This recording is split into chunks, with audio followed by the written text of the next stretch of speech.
Un multimillonario se desplomó de rodillas en plena calle al ver a una mujer indigente y su hijo. Eran idénticos a su esposa e hijo que murieron en un accidente aéreo hace 10 años.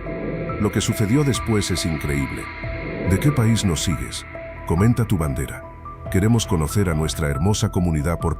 La lluvia golpeaba implacablemente el asfalto de Manhattan mientras Eduardo Mendoza caminaba por la Quinta Avenida, protegido apenas por su paraguas de seda italiana. A sus 52 años, era uno de los hombres más ricos de América Latina, con un imperio inmobiliario que se extendía desde México hasta Argentina. Sin embargo, esa tarde de octubre, mientras se dirigía a una reunión con inversionistas japoneses que podría generar ganancias por más de $200 millones, algo cambió para siempre el rumbo de su existencia. Eduardo había salido de su oficina en el piso 45 del edificio Chrysler, con la puntualidad militar que caracterizaba cada aspecto de su vida. Su asistente personal, María José, había confirmado por tercera vez que todos los documentos estaban en orden, que la traducción al japonés había sido revisada por 3 especialistas diferentes y que el automóvil lo esperaba en la entrada principal. Pero Eduardo había decidido caminar. Necesitaba el aire fresco, aunque fuera el aire contaminado de Manhattan, para aclarar su mente antes de la negociación más importante del trimestre. Los últimos 10 años habían sido una sucesión implacable de éxitos empresariales. Desde que había establecido su sede en Nueva York, Mendoza & Associates se había convertido en sinónimo de excelencia arquitectónica y construcción de lujo. Sus edificios residenciales adornaban los horizontes de las ciudades más importantes del continente, y su firma había sido responsable de algunos de los proyectos de revitalización urbana más ambiciosos de la década. Forbes lo había incluido en su lista de los 50 empresarios más influyentes del hemisferio occidental 3 años consecutivos. Pero todo ese éxito tenía un sabor amargo, metalizado por la soledad que lo acompañaba como una sombra constante. Eduardo vivía en un penthouse minimalista que parecía más una exhibición de revista de arquitectura que un hogar. Sus únicas compañías eran María José durante las horas laborales y el Dr. Richard Thompson, su psicólogo, durante las sesiones mensuales que había mantenido religiosamente durante la última década. El Dr. Thompson había sido claro desde el principio.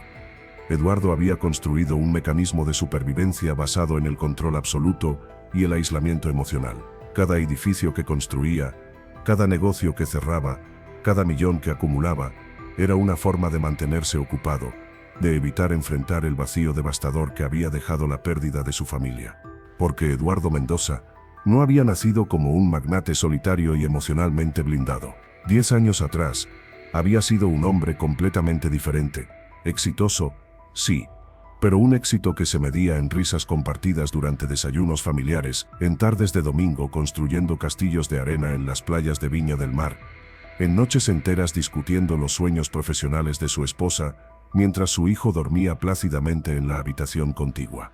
Su esposa, Carmen Isabela Mendoza, había sido una reconocida pediatra que había dedicado gran parte de su tiempo libre a misiones médicas humanitarias en comunidades rurales de Chile y países vecinos. Era una mujer que irradiaba una calidez natural que hacía que los niños más tímidos se sintieran cómodos inmediatamente, y que tenía una risa contagiosa que podía llenar cualquier habitación con alegría. Eduardo solía bromear diciendo que se había enamorado primero de su risa, y que todo lo demás, su belleza, su inteligencia, su compasión infinita, había sido un bonus inesperado.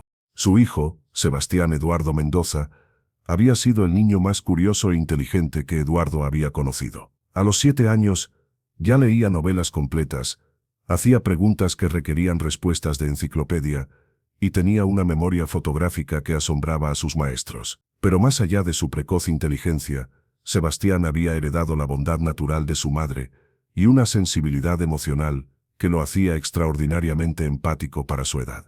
El 15 de marzo de 2014 había sido marcado en el calendario familiar con estrellitas rojas, la señal que usaban para indicar eventos especiales. Era el inicio de unas vacaciones familiares largamente planificadas, 2 semanas en Europa que habían estado organizando durante meses. Carmen había logrado finalmente coordinar sus responsabilidades en el hospital para tomarse el tiempo libre, y Eduardo había delegado la mayoría de sus responsabilidades empresariales para poder desconectarse completamente del trabajo. El plan era simple pero perfecto: volar de Santiago a Nueva York, Pasar 2 días visitando museos y lugares que Sebastián había marcado en una guía turística que había estudiado obsesivamente.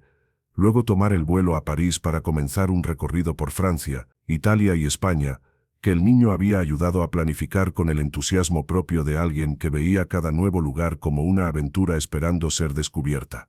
Eduardo recordaba vívidamente esa última mañana en Santiago. Se había levantado temprano, como siempre, pero en lugar de revisar inmediatamente sus correos electrónicos, había dedicado tiempo extra a observar a su familia dormir. Carmen dormía con una sonrisa casi imperceptible, como si sus sueños fueran particularmente agradables. Sebastián se había quedado dormido abrazando a Nicolás, su oso polar de peluche favorito, que lo había acompañado desde que era un bebé. El desayuno había sido una celebración en miniatura. Carmen había preparado panqueques con forma de aviones, el plato especial que reservaba para ocasiones importantes. Sebastián había organizado obsesivamente su mochila de viaje por 4ª vez, asegurándose de que su cámara fotográfica desechable, sus libros de colorear sobre monumentos europeos y, por supuesto, Nicolás, estuvieran perfectamente acomodados. «Papá, ¿crees que desde el avión podremos ver la Torre Eiffel cuando estemos aterrizando en París?», había preguntado Sebastián mientras mordía meticulosamente su panqueque, empezando siempre por los bordes y dejando el centro para el final, una costumbre que tenía desde los 3 años. «Tal vez, campeón, pero seguro que la veremos mejor cuando lleguemos al hotel», había respondido Eduardo, revolviendo cariñosamente el cabello de su hijo, disfrutando de la textura suave y la forma en que se levantaba en pequeños remolinos. Carmen se había acercado por detrás y le había dado un beso en la frente que había sabido a café y a la crema de manos de lavanda que siempre usaba. «No olvides que tienes que desconectarte completamente de los negocios. Este viaje es solo nuestro, solo de la familia», había dicho con esa autoridad cariñosa que usaba cuando establecía reglas importantes. «Prometido», había dicho él, sellando el compromiso con un beso que había sabido a futuro perfecto y felicidad garantizada. Esa había sido la última conversación familiar normal de sus vidas. 1 hora antes de salir hacia el aeropuerto, María José había llamado con una emergencia que no podía esperar. Una falla estructural crítica en uno de los edificios más importantes que estaban construyendo en Santiago amenazaba no solo con colapsar, sino con generar una demanda legal que podría devastar financieramente a la empresa. Los ingenieros, los abogados, los inversionistas, todos exigían su presencia personal e inmediata. Eduardo había intentado resistirse. Había explicado que tenía un vuelo que tomar, que su familia lo esperaba, que este era un viaje que habían planificado durante meses, pero la presión había sido demasiado intensa, las implicaciones demasiado severas. Una decisión equivocada podría significar la ruina de todo lo que había construido profesionalmente. Carmen había sido comprensiva, como siempre. Con esa generosidad que la caracterizaba, había sugerido que ella y Sebastián partieran solos hacia Nueva York como estaba previsto, y que Eduardo los alcanzara en París 2 días después, una vez que hubiera resuelto la crisis. «No es lo ideal, pero podemos hacer que funcione», había dicho mientras terminaba de hacer las maletas. «Sebastián y yo exploraremos Nueva York juntos. Será como una aventura especial de madre e hijo. ¿Estás segura? Podemos posponer todo el viaje. No seas ridículo. Hemos estado planeando esto durante meses. Sebastián morirá de decepción si lo cancelamos». Además, había agregado con una sonrisa traviesa, «será romántico reunirnos en París, como una segunda luna de miel». Sebastián había aceptado el cambio de planes con la flexibilidad propia de los niños, aunque había insistido en que Eduardo prometiera encontrarse con ellos exactamente a las 3 de la tarde en el lobby del hotel que habían reservado cerca del Louvre. «Y no olvides traer fotos de los edificios que estás arreglando», había agregado. «Quiero ver cómo solucionaste el problema». Eduardo los había acompañado al aeropuerto, había cargado sus maletas, había abrazado a Carmen por lo que pensó que serían solo 2 días. Había revuelto el cabello de Sebastián una vez más, y había prometido que cuando se encontraran en París, no hablaría de trabajo ni una sola vez durante el resto del viaje. Los había visto abordar el avión hacia Nueva York, Carmen agitando la mano desde la ventanilla, Sebastián presionando su rostro contra el cristal para despedirse. Habían sido las últimas imágenes que Eduardo había tenido de su familia con vida. El vuelo de Nueva York a París, el vuelo 447 de Air France, nunca llegó a su destino. Eduardo se había enterado de la tragedia de la manera más impersonal posible, a través de una noticia de última hora que había interrumpido la programación regular mientras él revisaba documentos en su oficina de Santiago, después de haber pasado 36 horas consecutivas resolviendo la crisis estructural que había costado su presencia en el viaje familiar. Las primeras informaciones habían sido confusas y contradictorias. Pérdida de contacto con el vuelo 447, posible desviación de ruta debido a condiciones climáticas adversas, búsqueda y rescate en progreso. Durante las primeras 6 horas, Eduardo había mantenido la esperanza, convenciéndose de que era solo un problema de comunicaciones, que pronto recibiría una llamada de Carmen, explicando que habían aterrizado de emergencia en algún aeropuerto alternativo. Pero a medida que pasaban las horas y llegaban más detalles, la realidad se había vuelto imposible de negar. Restos del avión encontrados en el Atlántico Sur, evidencia de desintegración en vuelo, 228 pasajeros y tripulantes a bordo, no había sobrevivientes. Eduardo recordaba haber gritado hasta quedarse afónico. Recordaba haber destruido todo lo que encontró en su oficina. Recordaba haber golpeado las paredes hasta que sus nudillos sangraron. Y después, recordaba un silencio absoluto que había durado semanas, como si su capacidad para sentir cualquier cosa se hubiera roto junto con la noticia de la tragedia. Los meses siguientes habían sido un borrón de actividad frenética mezclada con depresión paralizante. Eduardo había financiado expediciones privadas para recuperar más restos del avión, esperando encontrar algo, cualquier cosa que le diera certeza sobre lo que había pasado con Carmen y Sebastián. Había contratado a los mejores investigadores internacionales para que revisaran cada detalle del accidente, buscando explicaciones que pudieran darle algún tipo de cierre emocional. Había establecido la Fundación Carmen y Sebastián Mendoza, destinando $50 millones iniciales a programas de seguridad aérea, medicina pediátrica y apoyo a familias que hubieran perdido seres queridos en tragedias similares. Había participado en conferencias internacionales sobre seguridad en la aviación.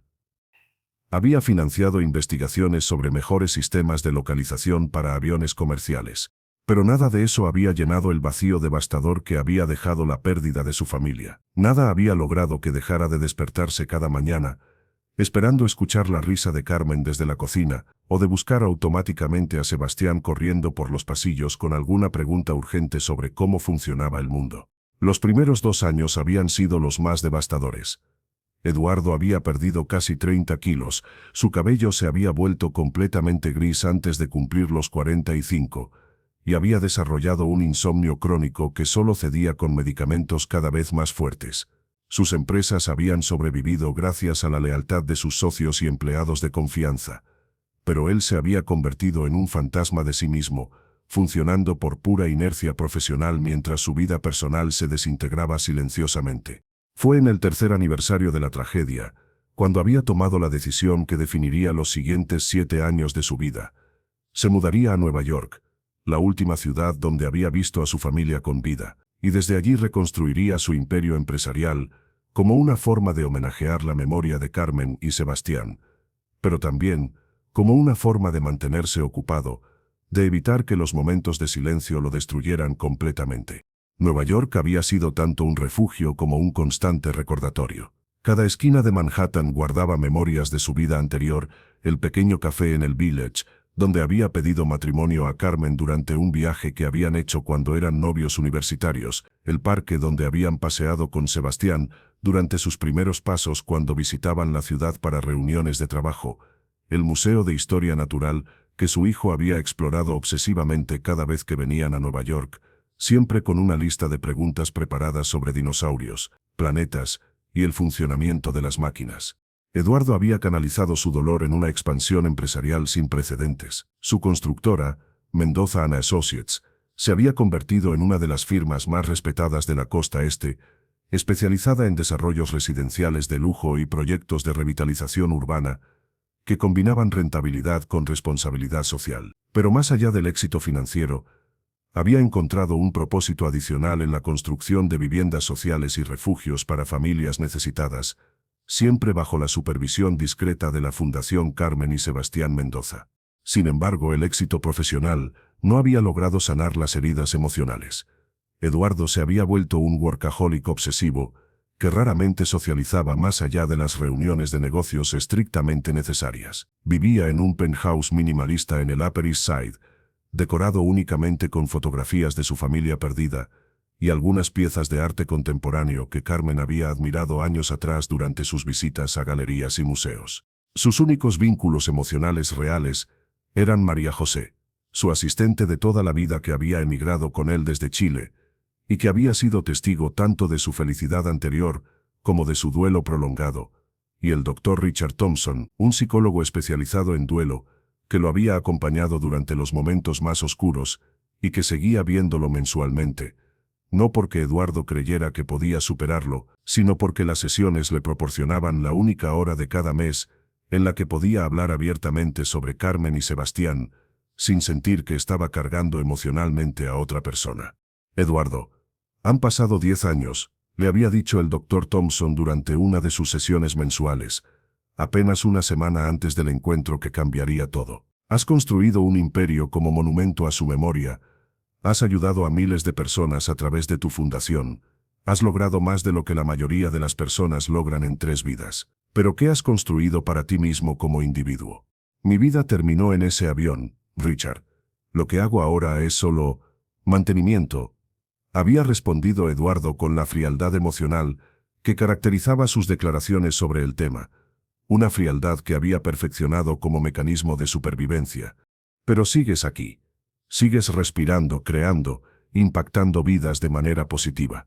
Eso tiene que significar algo más que solo mantenimiento. Eduardo había guardado silencio durante el resto de la sesión, como siempre hacía cuando la conversación se acercaba demasiado a la posibilidad de construir una vida nueva en lugar de simplemente mantener los recuerdos de la vida anterior. En su mente, seguir adelante equivalía a traicionar la memoria de Carmen y Sebastián, y esa era una línea que no estaba dispuesto a cruzar bajo ninguna circunstancia. Hasta esa tarde lluviosa de octubre, cuando el destino decidió intervenir de la manera más inesperada y desafiante posible. Al doblar la esquina de la calle 47 mente, absorbido en estos pensamientos melancólicos que lo visitaban cada vez que la lluvia caía sobre Nueva York, sus ojos se posaron en una escena que le heló la sangre en las venas. Bajo la marquesina descolorida de un viejo teatro abandonado, una mujer joven de unos 30 años abrazaba protectoramente a un niño de aproximadamente 7 años. Ambos vestían ropas gastadas y húmedas, claramente refugiándose de la tormenta que había intensificado en los últimos minutos.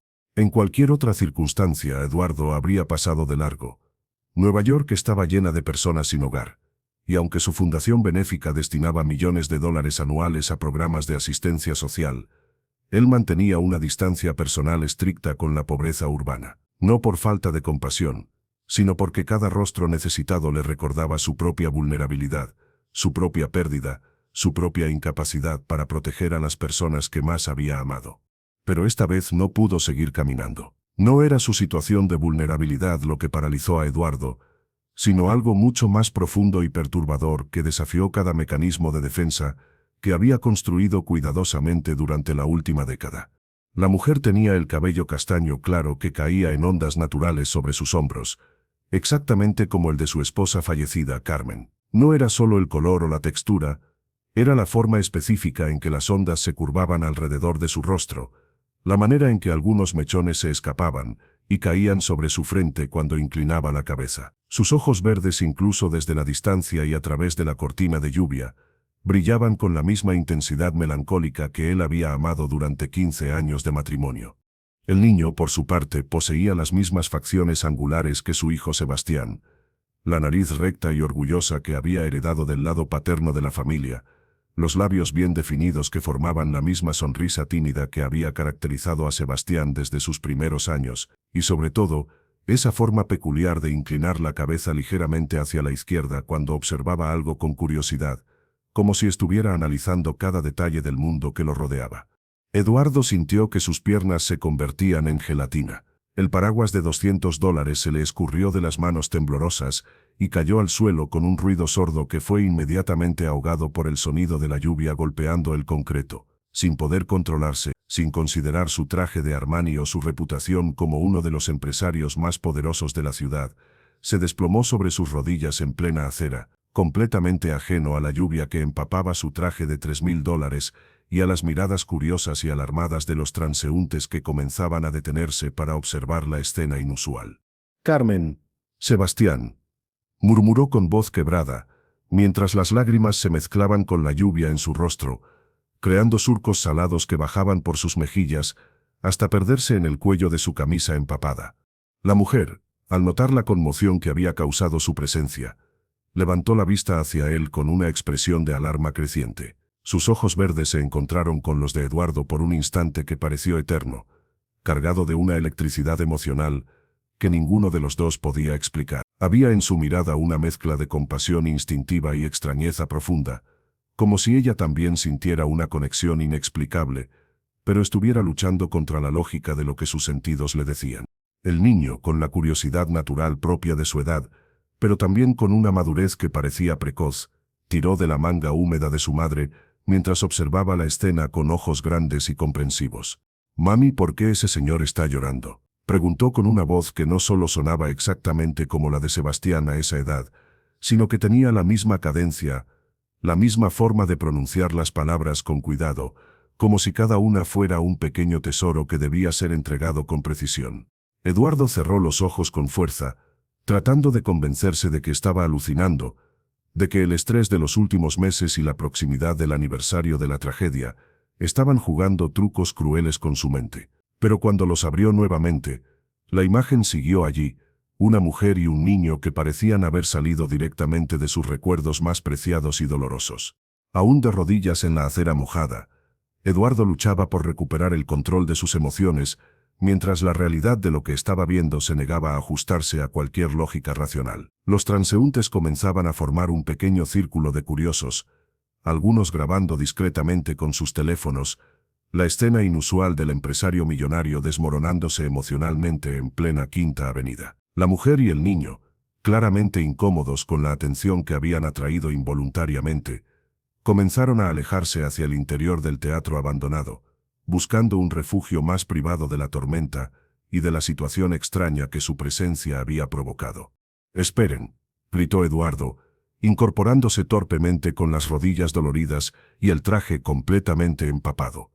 «Por favor, no se vayan». Su voz tenía una desesperación que él mismo no reconocía, una vulnerabilidad que no había mostrado públicamente en una década. La mujer se detuvo, mirándolo con una mezcla de compasión instintiva y alarma creciente. Era evidente que no sabía cómo reaccionar ante la intensidad emocional de este extraño bien vestido que había reaccionado a su presencia como si hubiera visto un fantasma. Eduardo se acercó lentamente, consciente de que su apariencia, traje empapado, cabello revuelto, ojos enrojecidos por las lágrimas, podía resultar amenazante, o en el mejor de los casos, indicativa de problemas mentales. «Disculpen, ustedes me recuerdan muchísimo a alguien muy importante para mí», logró articular, manteniendo una distancia prudente y tratando de que su voz sonara lo más normal posible. «No quiero molestarlos o asustarlos, pero ¿podrían decirme sus nombres? Solo necesito saberlo». La mujer intercambió una mirada protectora con su hijo antes de responder con la cautela de alguien que había aprendido a desconfiar de extraños con intenciones poco claras. «Soy Isabela Restrepo, y él es mi hijo Mateo». Eduardo sintió como si le hubieran dado un puñetazo directamente en el estómago, seguido inmediatamente por una descarga eléctrica que recorrió todo su sistema nervioso. Isabella. El segundo nombre de Carmen había sido Isabella, un nombre que había pertenecido a su abuela italiana y que Carmen había llevado con orgullo especial. Ella siempre había dicho que si tuvieran una hija, la llamarían Isabella Carmen. Mateo había sido exactamente el nombre que habían considerado seriamente para Sebastián, antes de decidirse finalmente por el nombre del abuelo paterno. «¿De dónde son ustedes?», preguntó Eduardo, luchando por mantener un tono casual a pesar de que su voz temblaba visiblemente. «De Colombia, originalmente, pero llevamos 3 años viviendo en Nueva York», respondió Isabella, manteniendo una cortesía básica pero sin relajar su postura defensiva. «Colombia». Carmen había realizado una misión médica humanitaria de 6 meses en Colombia durante su residencia, trabajando en clínicas rurales del departamento de Antioquia. Había sido una experiencia que la había marcado profundamente, y siempre había hablado de regresar algún día para continuar su trabajo allí, tal vez cuando Sebastián fuera mayor y pudiera acompañarlos en un proyecto familiar de servicio social. El país había ocupado un lugar especial en el corazón de Carmen, y ella había mantenido correspondencia con varios colegas médicos colombianos hasta el día de su muerte. «Mami, tengo mucho frío», murmuró Mateo, acurrucándose más cerca de su madre y tirando de la manga de su chaqueta húmeda. Eduardo observó al niño más detenidamente, y cada detalle que notaba hacía que su corazón latiera más rápido. No solo eran las facciones físicas las que lo recordaban dolorosamente a Sebastián. Había algo en su postura, en la forma de buscar protección en su madre, manteniendo al mismo tiempo una curiosidad alerta sobre lo que estaba pasando, incluso en la manera de observar el mundo con esa mezcla de inocencia y precoz inteligencia que había caracterizado a su hijo.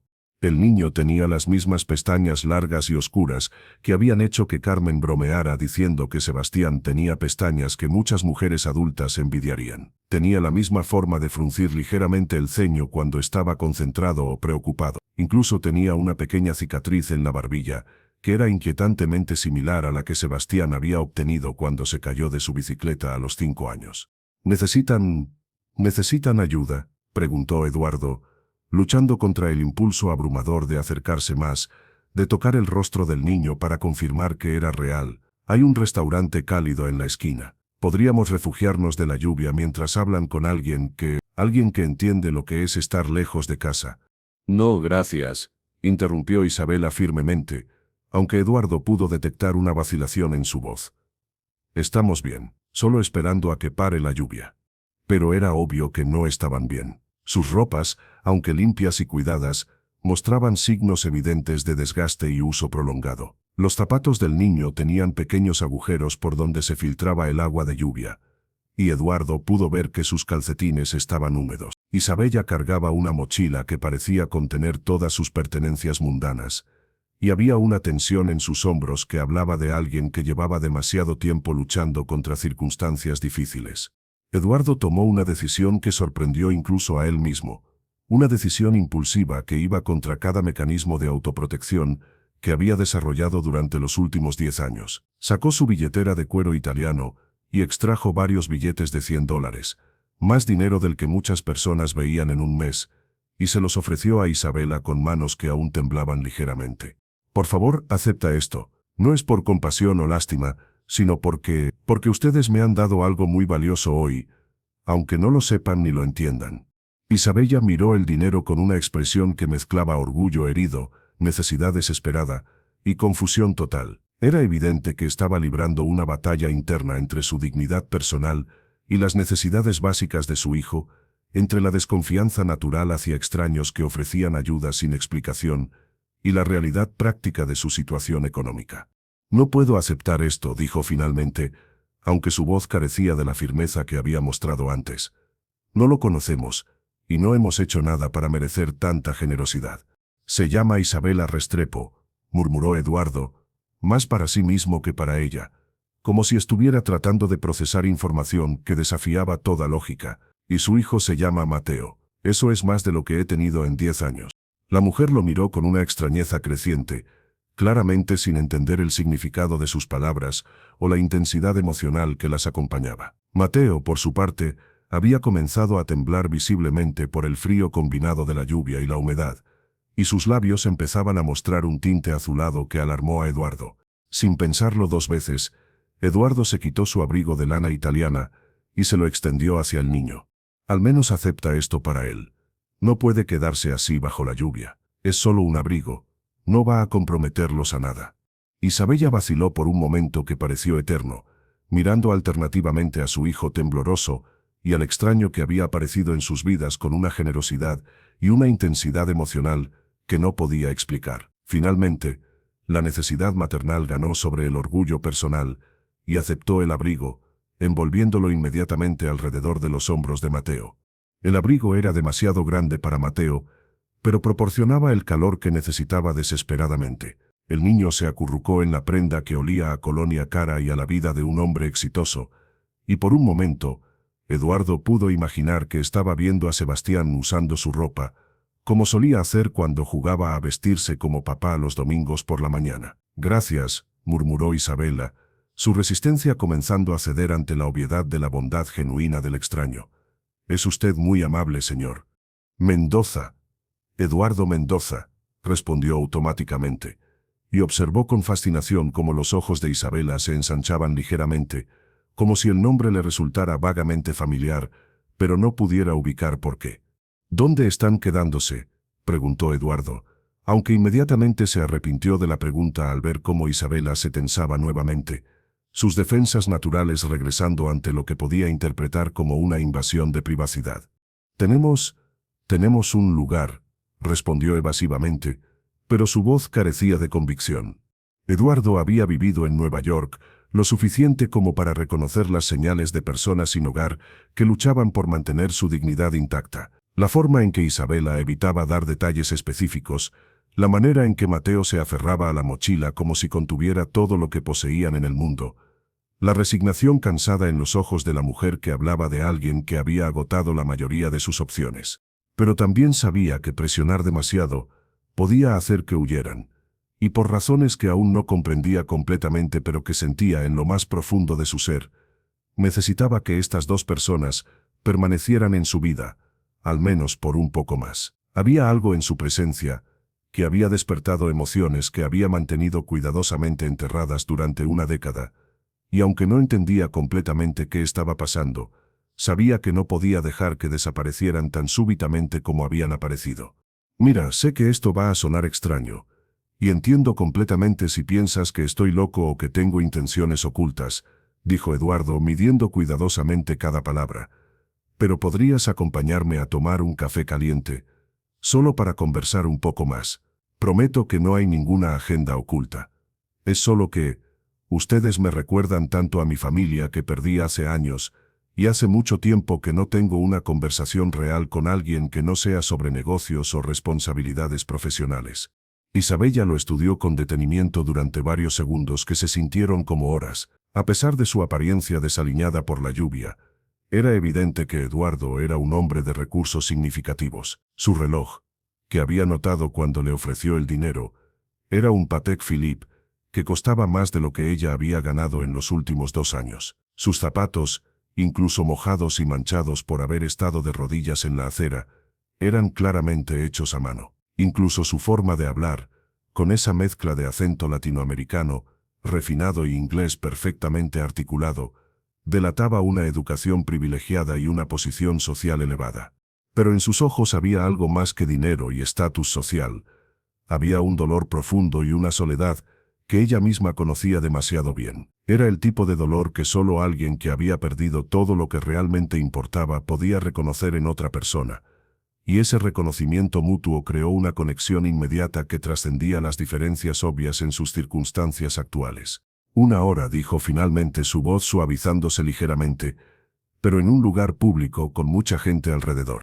Eduardo sintió una oleada de alivio mezclada con ansiedad que lo sorprendió por su intensidad. No sabía exactamente qué esperaba de esa conversación, pero sabía con una certeza absoluta que no podía dejar que esas dos personas desaparecieran de su vida sin entender por qué su presencia había provocado una reacción emocional tan devastadora. El pequeño café italiano en la calle 52 que Eduardo eligió proporcionó exactamente el tipo de refugio cálido y acogedor que los tres necesitaban. Era un lugar que él conocía bien, frecuentado principalmente por profesionales del área durante las horas de almuerzo, pero suficientemente discreto para permitir conversaciones privadas sin el riesgo de ser interrumpidos por reconocimiento público o atención no deseada.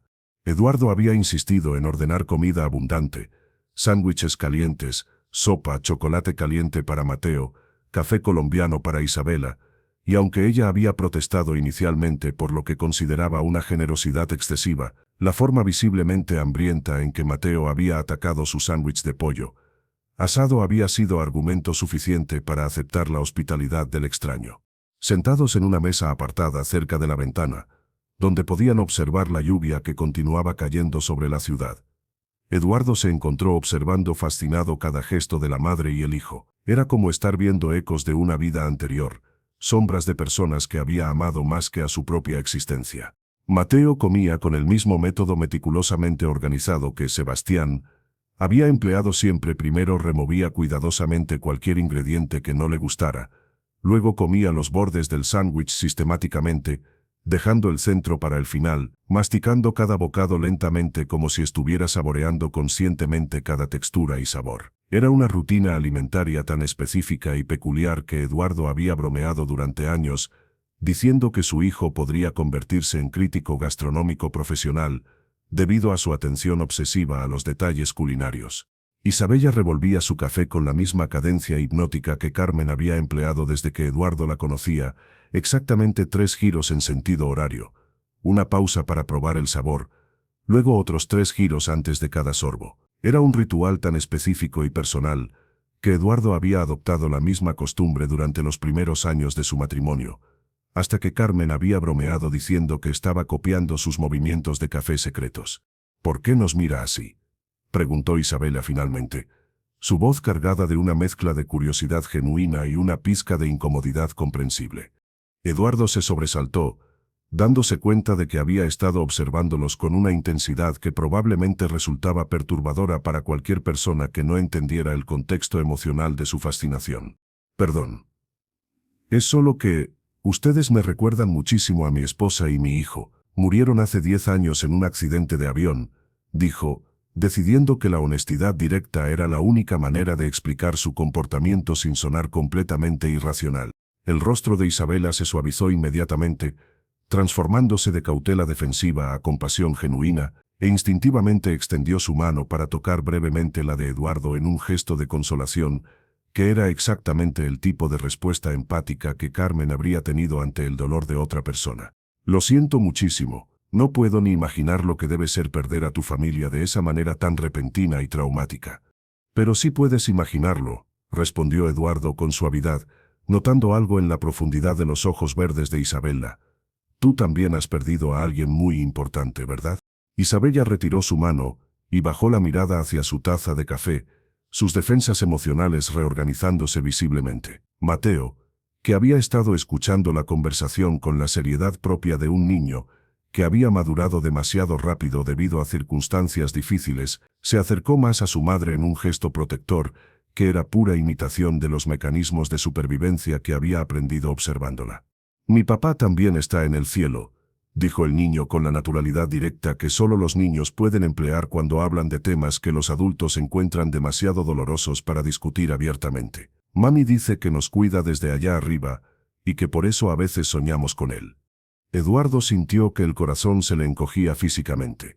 La forma en que Mateo había hablado sobre la muerte, con esa mezcla de aceptación e inocencia residual, era exactamente como Sebastián había procesado la muerte de su bisabuela 2 años antes del accidente. ¿Hace cuánto tiempo?, preguntó Eduardo gentilmente, dirigiéndose a Isabella pero manteniendo un tono que incluyera a Mateo en la conversación. 3 años, respondió Isabella en voz baja, su voz cargándose de la tristeza que había estado manteniendo cuidadosamente contenida. Cáncer de páncreas. Al principio los médicos dijeron que podían tratarlo, que había esperanza, pero al final fue muy rápido y muy doloroso. La similitud emocional con su propia experiencia de pérdida golpeó a Eduardo como una revelación. No solo el parecido físico los conectaba, también compartían la experiencia devastadora de la pérdida prematura, esa comprensión íntima de cómo el dolor puede remodelar completamente la estructura de una vida. ¿Por eso vinieron a Nueva York, para escapar de los recuerdos? Isabella asintió lentamente. Carlos, mi esposo, siempre soñó con venir aquí. Era músico, ¿sabes? Tocaba la guitarra clásica y escribía canciones que mezclaban ritmos tradicionales colombianos con influencias de jazz americano. Decía que algún día vendríamos a Nueva York y él tocaría en pequeños clubes en el Village, mientras yo terminaba mis estudios de enfermería y encontrábamos una forma de construir una vida nueva juntos. ¿Eres enfermera? Era estudiante de enfermería en Colombia. Tenía 2 años de carrera completados cuando Carlos se enfermó. Después de que murió, no pude quedarme allí. Todo en nuestro apartamento, en nuestra ciudad, en nuestro país, me lo recordaba constantemente. Así que vendí todo lo poco que teníamos y vine aquí con Mateo, pensando que podría retomar mis estudios y hacer realidad el sueño de Carlos, aunque él no estuviera conmigo para verlo cumplirse. Pero no ha sido fácil establecerse aquí, observó Eduardo, reconociendo en su historia ecos de su propia experiencia de comenzar de nuevo, en una ciudad que prometía oportunidades, pero que también podía ser implacablemente hostil con quienes no tenían los recursos o las conexiones adecuadas. Isabela dejó escapar una risa que no tenía nada de alegría. Sin documentos legales apropiados, sin historial crediticio estadounidense, sin familia o contactos, Nueva York puede ser muy cruel con los inmigrantes indocumentados que llegan con sueños pero sin los medios para realizarlos inmediatamente.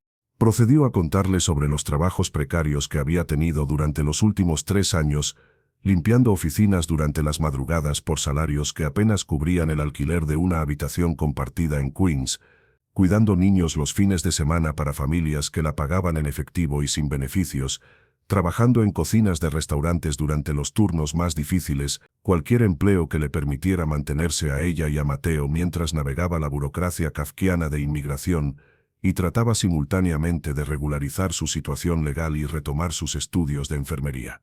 ¿Y ahora?, preguntó Eduardo, aunque ya sospechaba la respuesta por las señales que había observado. Isabella vaciló, claramente renuente a admitir completamente la precariedad de su situación actual. «Estamos en un refugio temporal en el Bronx», murmuró finalmente. «Solo por unos días más, hasta que pueda conseguir suficiente dinero para el depósito de un apartamento. Pero los precios de alquiler han subido tanto este año que ya no pueden permitirse vivir en la ciudad donde vinieron a cumplir los sueños de Carlos», completó Eduardo, entendiendo perfectamente la trampa económica en la que se encontraban. Mateo, que había estado dibujando en una servilleta con un lápiz que una mesera comprensiva le había prestado, levantó la vista de su creación. «Mami dice que encontraremos un lugar bonito muy pronto, como el que teníamos en Colombia, con una ventana grande donde entre el sol por las mañanas y donde pueda leer mis libros». La inocencia esperanzada del niño, combinada con la realidad que su madre estaba describiendo, partió el corazón de Eduardo de una manera que no había experimentado desde los primeros meses después de la tragedia. Recordó las incontables mañanas en que Sebastián había corrido a su habitación para despertarlo, hablando excitadamente sobre los planes para el día mientras la luz dorada del amanecer chileno se filtraba por las ventanas de su casa en las afueras de Santiago. Una idea comenzó a tomar forma en su mente, emergiendo desde las profundidades emocionales que había mantenido cuidadosamente cerradas durante una década. Era una idea impulsiva, potencialmente irracional, que habría rechazado inmediatamente en cualquier otra circunstancia, por ser demasiado arriesgada emocionalmente y demasiado complicada prácticamente. Pero mirando a Isabela y Mateo, viendo en sus rostros que le devolvían ecos de su familia perdida, sintió que tal vez el destino le estaba ofreciendo algo que no se atrevía a llamar segunda oportunidad, porque eso implicaría que Carmen y Sebastián podían ser reemplazados, sino más bien una oportunidad de proteger, de cuidar, de significar algo positivo en la vida de alguien más. «Tengo una proposición que hacerte», dijo Eduardo, midiendo cuidadosamente sus palabras y preparándose para la posibilidad de que Isabela interpretara su oferta como inapropiada o sospechosa. «Y quiero que sepas desde el principio que no espero nada a cambio, que puedes rechazarla sin ninguna consecuencia negativa, y que si decides aceptar, puedes cambiar de opinión en cualquier momento sin explicaciones». Isabella lo miró con una suspicacia renovada, pero también con curiosidad. «¿Qué tipo de proposición?» «Tengo una casa en el Upper East Side. Es demasiado grande para una sola persona, con habitaciones que han estado vacías durante años. Tiene una cocina completamente equipada, una biblioteca que estoy seguro de que a Mateo le encantaría explorar, y más que suficiente espacio para que ustedes tengan privacidad e independencia completas mientras deciden qué quieren hacer a largo plazo». «¿Nos está ofreciendo quedarnos en su casa?», preguntó Isabela, incredulidad mezclándose con alarma en su voz. «Sí, pero escúchame completamente antes de rechazarlo automáticamente. No sería caridad sin reciprocidad. Podrías ayudarme con la administración doméstica de la casa, cocinar algunas veces si te gusta hacerlo, ese tipo de actividades que harían que la casa se sintiera más como un hogar y menos como un museo. Y mientras tanto, podrías estudiar para validar tu título de enfermería. Conozco personas en varios hospitales importantes que podrían ayudarte con el proceso de acreditación, y puedo conectarte con programas de inmigración que podrían ayudar con tu situación legal». Isabella se quedó callada por un largo momento, procesando la oferta que era simultáneamente más generosa de lo que había esperado encontrar en Nueva York, y más arriesgada de lo que se sentía cómoda aceptando. Su experiencia le había enseñado a desconfiar de ofertas que parecían demasiado buenas para ser reales, especialmente cuando venían de hombres desconocidos con recursos significativos. ¿Por qué haría eso por nosotros? Ni siquiera nos conoce, preguntó. Su entrenamiento en supervivencia urbana luchando contra su necesidad desesperada de estabilidad para ella y su hijo. Eduardo consideró cuidadosamente cómo responder con completa honestidad, sin sonar como alguien que estaba teniendo una crisis emocional o que tenía motivaciones problemáticas.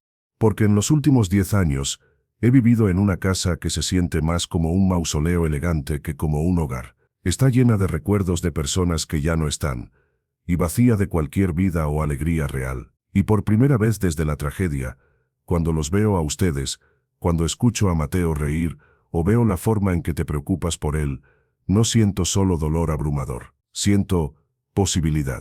¿Posibilidad de qué exactamente? No lo sé completamente. Tal vez la posibilidad de recordar cómo es vivir día a día, en lugar de simplemente existir de una reunión de negocios a la siguiente. Tal vez la posibilidad de hacer algo genuinamente bueno que Carmen y Sebastián habrían aprobado si estuvieran aquí para verlo. O tal vez simplemente la posibilidad de no estar tan completamente solo en una casa diseñada para una familia. La honestidad cruda en su voz, la vulnerabilidad que había mostrado al hablar sobre su pérdida, y la especificidad práctica de su oferta parecieron tocar algo profundo en Isabela. Ella miró a su hijo, que había vuelto a concentrarse en su dibujo en la servilleta. Un dibujo de una casa con ventanas grandes y 3 figuras humanas de diferentes tamaños paradas frente a ella. Y luego volvió a mirar a Eduardo con una expresión que había evolucionado de suspicacia a consideración seria. ¿Y si no funciona? ¿Y si descubrimos que nuestras personalidades no son compatibles? ¿O si usted cambia de opinión sobre la situación? ¿O si nosotros decidimos que queremos algo diferente? Entonces hablaremos como adultos responsables y encontraremos una solución que funcione para todos, sin drama ni resentimiento. No los dejaré en la calle, Isabela. Eso te lo puedo prometer sin reservas. Si decides que quieres irte, te ayudaré a encontrar una situación estable antes de que eso suceda. Isabella permaneció en silencio por varios minutos más, mirando alternativamente a su hijo, que claramente estaba agotado por la incertidumbre constante de los últimos meses, y a este extraño que había aparecido en sus vidas como una respuesta a oraciones que había dejado de hacer, porque ya no creía que alguien las estuviera escuchando. Una semana de prueba, dijo finalmente, su voz firme pero no inflexible. Probaremos durante una semana exactamente. Si funciona para todos, hablaremos de un arreglo más permanente. Si no funciona por cualquier razón, nos iremos sin drama y sin resentimiento mutuo. Eduardo sintió una oleada de alivio y gratitud que lo sorprendió por su intensidad física.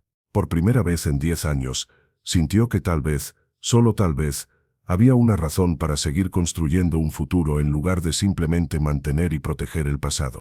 Una semana, acordó, extendiendo su mano para sellar el acuerdo con un apretón que se sintió sorprendentemente significativo.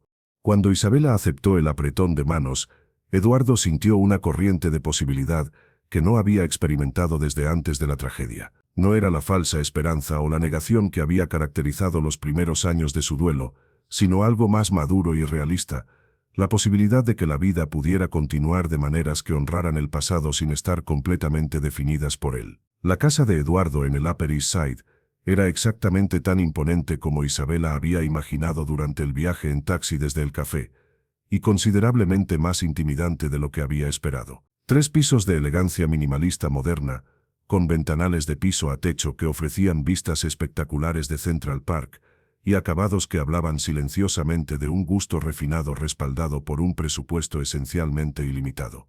Sin embargo, lo que más impresionó a Isabela cuando Eduardo les hizo el recorrido inicial no fue la opulencia obvia del espacio, sino la frialdad emocional que permeaba cada habitación. Era indiscutiblemente hermoso, con muebles de diseñadores famosos y obras de arte que probablemente valían más que lo que ella ganaría en toda su vida, pero se sentía más como un museo privado que como un lugar donde alguien viviera realmente.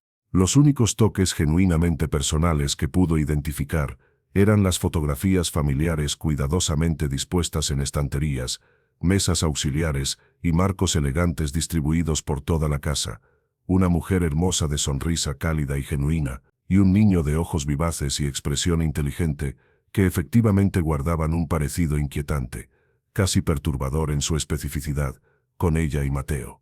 «Esta será su habitación principal», dijo Eduardo, abriendo la puerta de un espacioso dormitorio en el segundo piso que era más grande que cualquier apartamento en el que Isabela hubiera vivido en toda su vida. «Tiene baño privado completo y un área de estudio con escritorio si quieres usar el espacio para estudiar. Mateo puede quedarse aquí contigo si prefiere eso, o hay otra habitación justo al lado si quieres que tenga su propio espacio privado». Isabela examinó la habitación con ojos que habían aprendido a evaluar espacios en términos de funcionalidad práctica más que estética. Era perfecta en términos objetivos, una cama king size que probablemente costaba más que el salario de 6 meses, un armario que podría albergar fácilmente el guardarropa completo de una docena de personas, y ventanas panorámicas que daban directamente al parque con una vista que las revistas de decoración habrían pagado por fotografiar.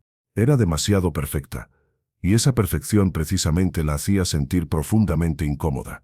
«Es demasiado», murmuró, no tanto criticando el espacio como expresando su propia inseguridad sobre si pertenecía en un lugar tan obviamente diseñado para personas cuyas vidas eran fundamentalmente diferentes a la suya. «Demasiado grande. Puedo mostrarles otras habitaciones que podrían ser más cómodas. No demasiado generoso. Demasiado elegante. Demasiado bueno para ser real para personas como nosotros». Eduardo se apoyó contra el marco de la puerta, observando cómo Mateo exploraba cautelosamente el nuevo espacio, tocando superficies y texturas con la curiosidad cuidadosa de un niño que había aprendido a no asumir que las cosas buenas iban a durar. «Isabela, ¿puedo preguntarte algo personal? Cuando perdiste a Carlos, hubo personas que intentaron ayudarte y las rechazaste, porque la ayuda parecía demasiado buena, demasiado generosa, demasiado arriesgada emocionalmente». Ella consideró la pregunta por un momento, recordando específicamente a la hermana de Carlos que había ofrecido cuidar a Mateo durante los primeros meses de duelo, y a los colegas del hospital donde había estudiado que habían organizado una colecta para ayudarla con los gastos médicos finales. Varias veces sí. Siempre pensaba que debía haber una trampa escondida en algún lugar, o que no merecía tanta bondad cuando no podía ofrecer nada equivalente a cambio. ¿Y te arrepientes de haber rechazado esa ayuda? Algunas veces definitivamente, especialmente cuando pienso en cómo las cosas podrían haber sido diferentes para Mateo si hubiera sido menos orgullosa y más práctica. Entonces dame la oportunidad de hacer esto correctamente. No solo por ustedes, aunque realmente me importan ya más de lo que probablemente es racional después de conocerlos hace solo unas horas, sino porque creo genuinamente que mi familia, si pudieran verme ahora, habrían querido que ayudara si tenía el poder de hacerlo. Isabela miró las fotografías de Carmen y Sebastián, que Eduardo había colocado incluso en esa habitación de invitados, como si quisiera que su familia estuviera presente en cada espacio de la casa. Algo en esas imágenes le provocaba una sensación extraña que no podía identificar completamente, como un déjà vu persistente que danzaba justo en el borde de su comprensión consciente. «¿Puedo preguntar cómo murieron exactamente? Los detalles me refiero», dijo suavemente, sintiendo que necesitaba entender completamente la pérdida que había dado forma tan obviamente a la vida del hombre que les estaba ofreciendo refugio. Eduardo se tensó visiblemente, como siempre hacía cuando alguien preguntaba sobre los detalles específicos de la tragedia. Después de 10 años, había desarrollado versiones editadas de la historia que podía contar sin desmoronarse emocionalmente, pero siempre era difícil. En el vuelo 447 de Air France, de Nueva York a París. Era el 15 de marzo de 2014, iban a unas vacaciones familiares que habíamos planeado durante meses. Yo debía ir con ellos, pero surgió una emergencia de trabajo en último momento que requería mi atención personal inmediata.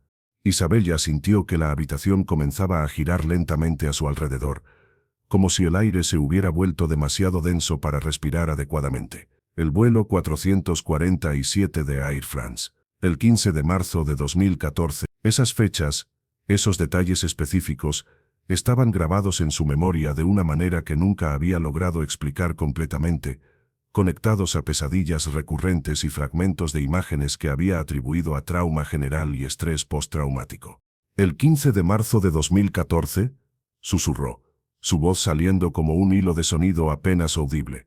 Eduardo la miró con asombro creciente. «Sí, exactamente.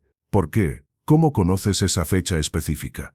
Isabella se sentó pesadamente en la cama, llevándose ambas manos a la frente mientras los fragmentos de memoria que había estado suprimiendo activamente durante años comenzaron a emerger como piezas de un rompecabezas macabro que su mente consciente había estado negándose a ensamblar. Porque yo también debía estar en ese avión. El silencio que siguió a su declaración fue denso y cargado de implicaciones que ninguno de los dos estaba preparado para enfrentar completamente. Eduardo se quedó literalmente petrificado en el marco de la puerta, mientras Mateo, sintiendo la tensión emocional súbita en la habitación, dejó de explorar y se acercó instintivamente a su madre.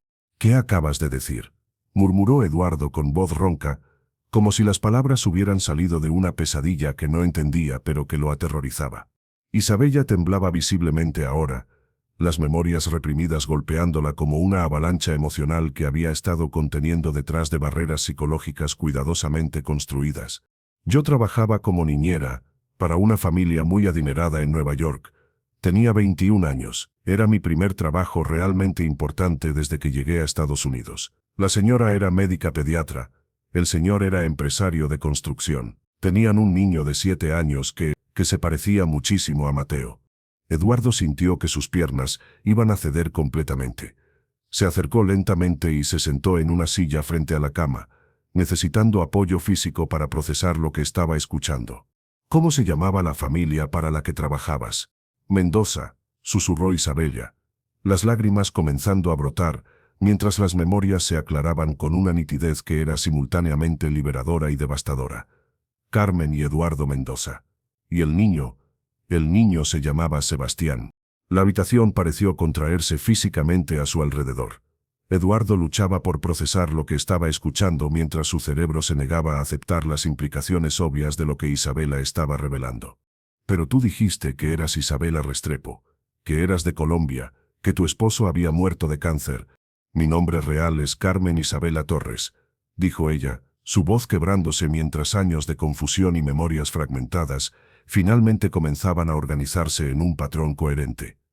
«Restrepo era el apellido de mi esposo adoptivo en Colombia. Después del accidente, después de despertar en el hospital brasileño, no recordaba nada claramente. Tenía lesiones severas en la cabeza, trauma psicológico profundo, amnesia disociativa. Los médicos dijeron que podría recuperar la memoria gradualmente, pero durante años solo tuve pesadillas y fragmentos de imágenes que no podía conectar con ninguna realidad». «Despertar en el hospital», interrumpió Eduardo, su voz cargándose de una desesperación que luchaba contra una esperanza imposible. «¿Qué hospital? ¿Cuándo?». «Los registros oficiales dijeron que no hubo sobrevivientes. Busqué durante años, contraté investigadores privados, financié expediciones de recuperación». Isabella cerró los ojos con fuerza, forzándose a recordar los detalles que había enterrado tan profundamente en su subconsciente que acceder a ellos era físicamente doloroso. «Me encontraron flotando en el océano Atlántico, 3 días después del accidente. Yo y el niño estábamos aferrados a un pedazo de los asientos del avión, probablemente la única sección que se mantuvo lo suficientemente intacta para flotar. Los rescatistas brasileños dijeron que era un milagro médico que hubiéramos sobrevivido a la exposición, pero que probablemente habíamos perdido la memoria debido al trauma cerebral combinado con hipotermia severa». Eduardo se puso de pie bruscamente, caminando hacia la ventana con movimientos erráticos que reflejaban el caos emocional que estaba experimentando internamente. No, eso es imposible. Los registros oficiales que revisé durante años me dijeron categóricamente que no había sobrevivientes. Contraté a las mejores firmas de investigación internacional, gasté millones de dólares buscando cualquier evidencia, nos llevaron a un hospital público en Salvador, Brasil», continuó Isabela, su voz ganando fuerza a medida que los recuerdos se aclaraban con una precisión que era tanto liberadora como aterrorizante. «Como no recordábamos quiénes éramos, y el niño estaba tan traumatizado que no podía hablar durante semanas, nos registraron como víctimas no identificadas del accidente. Los protocolos internacionales requerían que esperaran un tiempo específico para que aparecieran familiares antes de transferirnos al sistema de servicios sociales local». Eduardo se volvió hacia ella, sus ojos brillando con una mezcla de esperanza desesperada y terror existencial. «¿Y Sebastián? ¿Dónde está Sebastián ahora?». Isabella miró hacia Mateo, que había encontrado algunos libros infantiles en un estante, y los hojeaba tranquilamente, completamente ajeno a la conversación que estaba destrozando y reconstruyendo simultáneamente el mundo emocional de los adultos a su alrededor. Mateo no es su nombre real de nacimiento, susurró, cada palabra sintiendo como si estuviera siendo extraída de las profundidades más protegidas de su alma. Ese fue el nombre que le dieron en el hospital, cuando no podía recordar el suyo propio. Pero a veces, en sueños profundos, lo escucho gritando otro nombre. Un nombre que siempre me pareció dolorosamente familiar pero que no lograba ubicar en ningún contexto específico. ¿Qué nombre?, preguntó Eduardo, acercándose lentamente con el cuidado de alguien que se aproxima a algo que podría explotar o desaparecer. Sebastián. En las pesadillas más intensas, grita, «Papá, papá, soy Sebastián. No me olvides», hasta que se despierta llorando. Eduardo se desplomó en la silla nuevamente. El impacto emocional, siendo demasiado intenso para procesarlo mientras permanecía de pie. Todo comenzaba a tener sentido de una manera que desafiaba cada ley de probabilidad que conocía. El parecido físico que había sido demasiado específico para ser coincidencia, los gestos familiares que había reconocido instantáneamente, la conexión inexplicable que había sentido, incluso los nombres que había considerado significativos. «Pero tú dijiste que tu esposo Carlos murió de cáncer en Colombia». Isabella se llevó las manos a la cabeza, luchando contra los recuerdos confusos y fragmentados que ahora se organizaban en dos narrativas paralelas que de alguna manera eran ambas verdaderas. Carlos Restrepo era el trabajador social que fue asignado a nuestro caso en Brasil. Era un hombre increíblemente bondadoso, que se especializaba en ayudar a víctimas de trauma que habían perdido sus identidades. Al principio su trabajo era simplemente ayudarnos a adaptarnos y recuperarnos. Pero gradualmente, a medida que pasaron los meses y luego los años sin que apareciera nuestra familia, él se enamoró de la mujer en la que me había convertido. Hizo una pausa, limpiándose las lágrimas que corrían por su rostro. Él sabía que yo tenía amnesia, que probablemente tenía una vida anterior completa, familia, identidad. Pero nunca presionó para que recordara. Me amaba tal como era, sin pasado, sin historia. Nos casamos cuando cumplí los 24. Fue un matrimonio genuinamente feliz, Eduardo. Carlos me dio estabilidad, amor, una nueva identidad, cuando la anterior había desaparecido completamente. Eduardo miró a Mateo, a Sebastián, con una mezcla de amor paternal desesperado y terror existencial sobre lo que esto significaba para todos ellos. ¿Él me recuerda de antes del accidente? A veces dice cosas que me rompen el corazón porque no las entiendo. Habla de un papá que construía edificios grandes y brillantes, de una casa con una biblioteca llena de libros sobre países lejanos, de un oso polar de peluche llamado Nicolás, que era su mejor amigo. Eduardo ahogó un sollozo que había estado conteniendo. Nicolás había sido efectivamente el peluche favorito de Sebastián desde que era un bebé, el compañero constante que lo había acompañado a cada viaje, a cada aventura, incluso al avión que debía llevarlo a París. ¿Conservas algo del accidente? ¿Alguna pertenencia que haya sobrevivido? Isabella asintió lentamente y abrió su mochila desgastada con manos temblorosas. Del fondo, envueltos en una bolsa plástica sellada que había protegido durante años, sin entender completamente por qué, extrajo algunos objetos que había mantenido como los únicos vínculos tangibles con una vida anterior que no podía recordar. Un reloj de mujer severamente dañado por el agua salada, con una inscripción en la parte trasera que era apenas legible. Un anillo de matrimonio de oro con un diseño de hojas entrelazadas, y un pequeño oso polar descolorido y maltratado, con una oreja parcialmente arrancada, y el relleno asomando por varias costuras reparadas a mano. Eduardo reconoció inmediatamente cada objeto con una precisión que era físicamente dolorosa. El reloj era exactamente el que le había regalado a Carmen en su 5º aniversario de bodas, con la inscripción «Para mi doctora favorita, con amor eterno», Deep, que había hecho grabar especialmente. El anillo era la alianza de bodas que había pertenecido a su abuela italiana, una pieza familiar que Carmen había insistido en usar porque conectaba su matrimonio con la historia de la familia Mendoza. Y Nicolás, el fiel compañero de peluche de Sebastián, que había estado con él desde sus primeros días de vida. Dios mío, Carmen, Sebastián. Las lágrimas corrían libremente por su rostro ahora. 10 años de dolor y pérdida inconsolable mezclándose con una alegría tan intensa que era físicamente abrumadora. Era como si cada célula de su cuerpo estuviera siendo recargada con una electricidad emocional que había olvidado que era posible sentir. Isabella lo miraba con comprensión creciente, mientras los fragmentos de memoria se aceleraban exponencialmente. Las barreras psicológicas que había construido inconscientemente para protegerse del trauma, comenzando a desmoronarse de manera controlada pero inevitable. Imágenes comenzaron a fluir, desayunos familiares en una cocina llena de luz solar, un hombre que la abrazaba por detrás mientras ella preparaba café, un niño corriendo por pasillos de mármol, con un oso polar bajo el brazo, risas que llenaban espacios elegantes, conversaciones sobre sueños compartidos y futuros planificados. Eduardo, mi Eduardo, se miraron a los ojos a través del espacio que los separaba, y en ese momento el reconocimiento fue completo y mutuo. No solo eran similares a su familia perdida, no solo compartían coincidencias improbables, eran su familia. Carmen había encontrado el camino de regreso a Eduardo, y Eduardo había encontrado a Carmen y Sebastián. Mateo, sintiendo la intensidad emocional que llenaba la habitación sin entender completamente lo que estaba pasando, se acercó a los adultos que lloraban con la intuición natural de un niño que había aprendido a navegar situaciones emocionales complejas. «Mami, ¿estás bien? ¿Por qué lloran?» Carmen, porque ahora sabía con absoluta certeza quién era realmente, extendió sus brazos hacia el niño que había sido Sebastián, que había sido Mateo durante años de confusión y supervivencia, que era ambos y ninguno y todo al mismo tiempo. «Sí, mi amor, estamos bien. Estamos finalmente en casa». Eduardo se unió al abrazo sin dudar, envolviendo a su familia recuperada en sus brazos temblorosos, mientras una década de búsqueda desesperada, de duelo imposible, de vivir como un fantasma emocional de sí mismo, culminaba en este momento perfecto e improbable que desafiaba cada ley de posibilidad que había creído entender.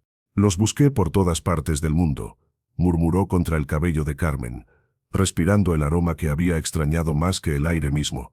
«Nunca dejé de buscarlos, ni un solo día. Y nosotros siempre supimos que faltaba algo fundamental», respondió ella, su voz quebrada por la emoción. «Siempre supimos que había alguien más, que nuestra vida estaba incompleta de una manera que no podíamos explicar». Sebastián, con la sabiduría simple pero profunda de un niño que había vivido demasiadas transiciones, y había desarrollado una comprensión intuitiva de las emociones adultas, se separó ligeramente del abrazo para mirar a ambos adultos con ojos que brillaban con lágrimas, pero también con una comprensión que trascendía su edad. «Esto significa que ya no tengo que elegir entre ser Mateo y ser Sebastián. ¿Puedo ser los dos al mismo tiempo?» Eduardo rió entre lágrimas, revolviendo el cabello de su hijo con el mismo gesto cariñoso que había hecho miles de veces, en lo que ahora entendía que había sido solo la primera parte de la vida de Sebastián. «Puedes ser exactamente quien quieras ser, campeón. Lo único que importa ahora es que estamos juntos otra vez, y esta vez nadie va a separarnos nunca más». Carmen miró a su esposo, viendo en él al hombre que había amado con todo su corazón, pero también reconociendo las cicatrices emocionales y las líneas de dolor que los años de separación habían dejado grabadas en su rostro. Ella también había cambiado fundamentalmente. Ya no era la doctora privilegiada que había sido, sino una mujer que había luchado por sobrevivir, que había conocido la pobreza y la incertidumbre, que había amado a otro hombre y construido una vida completamente diferente. «Somos diferentes ahora», dijo suavemente, tocando su rostro con dedos que trazaban las nuevas líneas de expresión. «Los tres somos personas diferentes de las que éramos hace 10 años. Entonces aprenderemos a ser una familia diferente», respondió Eduardo, capturando su mano y besando sus dedos. «No la familia que éramos entonces, sino la familia que podemos ser ahora, con toda la sabiduría y el dolor y la fuerza que hemos ganado durante estos años». Sebastián los miró a ambos con la seriedad de alguien que había aprendido a adaptarse a cambios constantes. «¿Y Carlos? Él también va a estar contento de que estemos juntos». Carmen sintió una punzada de dolor dulce al recordar al hombre que le había dado amor y estabilidad cuando más lo necesitaba. «Sí, mi amor. Carlos nos amó lo suficiente como para querer que fuéramos felices, incluso si esa felicidad significaba encontrar a la familia que habíamos perdido». Los tres permanecieron abrazados durante lo que pareció una eternidad, procesando la magnitud de lo que había sucedido. 10 años de separación, de amnesia, de dolor inconsolable, habían culminado en este momento imposible pero real. Eduardo había encontrado a su familia, no a través de investigadores privados o expediciones costosas, sino por el capricho del destino, en una esquina lluviosa de Manhattan. Carmen comenzó a recordar más detalles. La mañana del vuelo, el desayuno con panqueques en forma de avión, la despedida en el aeropuerto de Santiago. Recordó la turbulencia terrible, los gritos, la sensación de caer, y luego, nada hasta despertar en un hospital brasileño con un niño asustado al que no reconocía, pero que instintivamente protegía. Hay tanto que recordar, murmuró, tanto tiempo perdido. No perdido, corrigió Eduardo. Vivido de manera diferente. Carlos te dio amor cuando yo no pude estar ahí. Te ayudó a criar a Sebastián cuando yo lo creía muerto. No fue tiempo perdido, fue tiempo que necesitaban para sobrevivir hasta que pudiéramos encontrarnos otra vez. Sebastián, que había estado escuchando con la concentración intensa que mostraba cuando algo era realmente importante, de repente corrió hacia su mochila y extrajo un dibujo que había hecho días atrás. Miren, dijo, mostrándoles el papel. Lo dibujé la semana pasada, pero no sabía por qué. El dibujo mostraba 3 figuras, un hombre alto, una mujer con cabello ondulado y un niño pequeño. Estaban parados frente a una casa grande con muchas ventanas, y en el cielo había dibujado lo que parecía ser un avión. Eduardo y Carmen intercambiaron miradas de asombro. Incluso sin memoria consciente, Sebastián había estado dibujando su familia reunificada. Siempre supe que había alguien más, dijo el niño con la simplicidad profunda que solo los niños poseen. Mami, Carlos fue muy bueno conmigo, pero siempre sentí que había otro papá en algún lugar. ¿Cómo podía saber eso?, preguntó Eduardo, arrodillándose para estar a la altura de su hijo. Porque en mis sueños había un hombre que me enseñaba a construir cosas con bloques grandes, y siempre me decía que me amaba más que a todos los edificios del mundo. Eduardo sintió que su corazón se desbordaba. Esa había sido exactamente la frase que le decía a Sebastián cada noche antes de dormir. Yo también te amo más que a todos los edificios del mundo, campeón. Y ahora que estamos juntos otra vez, vamos a construir tantas cosas que no vas a saber por dónde empezar. Afuera la lluvia había cesado completamente, y los primeros rayos de sol de la tarde se filtraban por las ventanas panorámicas, iluminando los rostros de 3 personas que habían encontrado el camino de vuelta el uno al otro contra todas las probabilidades concebibles. La habitación, que minutos antes había parecido demasiado grande y formal para Isabela, ahora se sentía exactamente del tamaño correcto. Los muebles elegantes ya no la intimidaban. Ahora veía el cuidado con el que Eduardo había mantenido este espacio, esperando inconscientemente el día en que su familia regresara. Carmen se levantó y caminó hacia las fotografías que Eduardo había colocado en la habitación. Ahora podía recordar el día en que se había tomado cada una, la foto de su graduación de la residencia médica, la imagen de Sebastián en su primer día de escuela, el retrato familiar que habían encargado para las tarjetas de Navidad que nunca llegaron a enviar. Has mantenido viva nuestra memoria todos estos años, dijo, tocando suavemente uno de los marcos. Era todo lo que tenía, respondió Eduardo. Estas fotografías y la esperanza de que, de alguna manera, ustedes supieran que nunca dejé de amarlos. Sebastián había encontrado un álbum de fotos en uno de los estantes y lo hojeaba con fascinación creciente. De repente, se detuvo en una página y gritó con excitement. «Mira, mami, soy yo, pero más pequeño». Carmen se acercó y vio la fotografía. Sebastián a los 5 años, sentado en el regazo de Eduardo mientras leían un libro juntos. La memoria regresó como una ola. Era un domingo por la mañana. Estaban leyendo un cuento sobre dragones y castillos, y Sebastián había insistido en que Eduardo hiciera voces diferentes para cada personaje. «Papá, ¿todavía sabes hacer la voz del dragón?», preguntó Sebastián con los ojos brillando de curiosidad. Eduardo se aclaró la garganta, y con una voz profunda y gutural, que no había usado en 10 años, rugió: «Soy el dragón más feroz de todo el reino». Sebastián estalló en risas, exactamente como había hecho años atrás, y Carmen sintió que otra pieza de su corazón roto encajaba en su lugar. «Es igual. Es exactamente igual». Durante las siguientes horas, los 3 exploraron la casa juntos, pero ahora era diferente. Eduardo ya no era el anfitrión generoso mostrando su propiedad a refugiados. Era un padre y esposo compartiendo su hogar con su familia. Carmen ya no era la invitada cautelosa evaluando un espacio ajeno. Era una mujer reconociendo el lugar donde pertenecía. En la biblioteca, Sebastián descubrió libros que recordaba vagamente, mientras Carmen encontró algunos de sus textos médicos que Eduardo había conservado. En la cocina, ella instintivamente sabía dónde estaban los utensilios, como si su cuerpo recordara lo que su mente había olvidado. ¿Qué hacemos ahora?, preguntó Carmen mientras preparaban la cena juntos. Una actividad que se sintió sorprendentemente natural después de tantos años. Ahora aprendemos a ser una familia otra vez, respondió Eduardo, cortando verduras con la misma precisión meticulosa que siempre había caracterizado todo lo que hacía. Paso a paso, día a día. Y Carlos, ¿cómo explico a Mateo, a Sebastián, que amé a otro hombre durante todos estos años? Eduardo dejó de cortar y se volvió hacia ella. Carlos te salvó la vida cuando yo no pude hacerlo. Te dio amor cuando yo no estaba ahí para dártelo. Le cuidó a nuestro hijo cuando yo lo creía perdido para siempre. No hay nada que explicar o justificar, Carmen. Carlos es parte de nuestra historia ahora, y siempre le estaremos agradecidos. Carmen sintió una ola de alivio. Había temido que Eduardo sintiera celos o resentimiento hacia el hombre que había sido su esposo durante 8 años. Era un hombre bueno, dijo suavemente. Lo sé. Se nota en la forma en que criaste a Sebastián, en la fortaleza que desarrollaste. Carlos te ayudó a convertirte en la mujer increíble que eres ahora. Sebastián, que había estado jugando en el suelo de la cocina con Nicolás, que había limpiado cuidadosamente y al que ya se aferraba como si nunca lo hubiera soltado, levantó la vista. ¿Eso significa que tengo 2 papás, uno en el cielo y uno aquí? Exactamente, respondió Eduardo. Uno que te cuidó cuando eras Mateo, y uno que te va a cuidar ahora que eres Sebastián otra vez. Pero puedo seguir siendo Mateo también. Me gusta ese nombre. Carlos me lo dio. Carmen y Eduardo intercambiaron una mirada de entendimiento. Por supuesto, dijo Carmen. Puedes ser Mateo Sebastián Mendoza. Así honras tanto a Carlos como a tu familia original.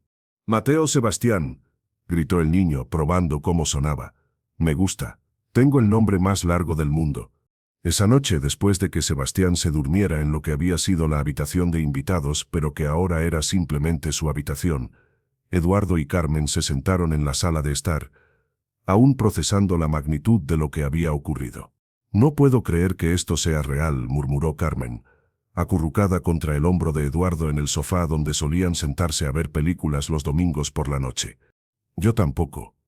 Durante 10 años, soñé con este momento, pero nunca realmente creí que fuera posible.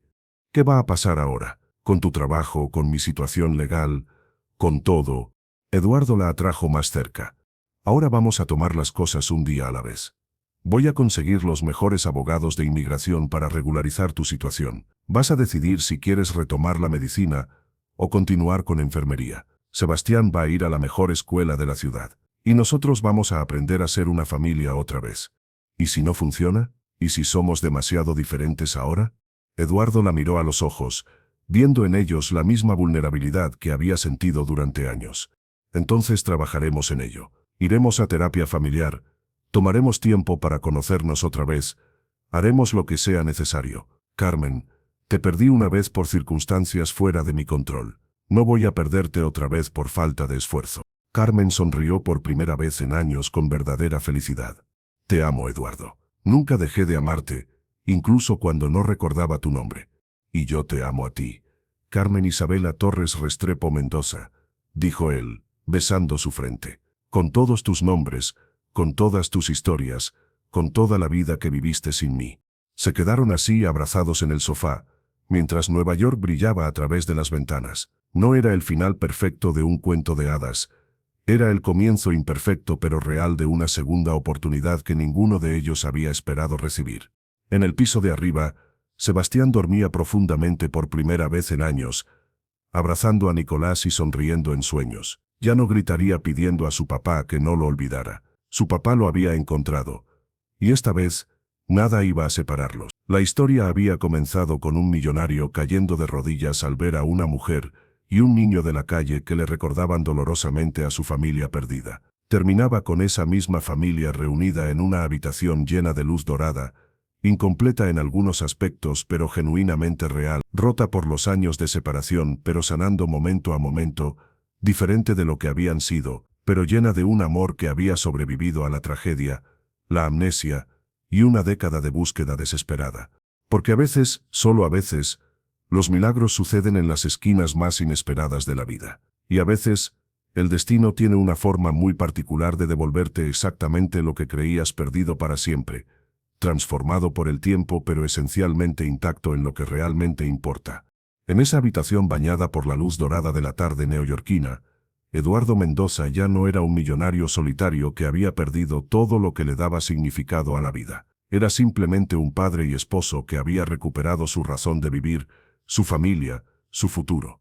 Y Carmen, que había sido Isabela durante años de confusión, que había sido tantas personas diferentes a lo largo de una década de supervivencia y adaptación, finalmente sabía con absoluta certeza quién era, estaba en casa, con las personas que la habían amado antes de que recordara cómo amar de vuelta. La familia Mendoza estaba finalmente completa otra vez. Fin. Una historia de esperanza, pérdida y el poder inquebrantable del amor verdadero.